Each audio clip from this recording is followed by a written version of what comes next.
చందమామ కథలో చదివా రెక్కల గుర్రాలుంటాయని నమ్మడానికి ఎంతో బాగుందో.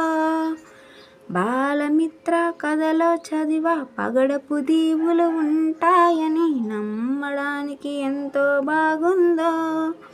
నా కోసం రెక్కల గుర్రం ఎక్కి వస్తావని, పగడపు దీవికి నువ్వే నన్ను తీసుకెళ్తావని, ఇక ఏ నాటికి అక్కడే మనము ఉంటామని నమ్మడానికి ఎంతో బాగుందో.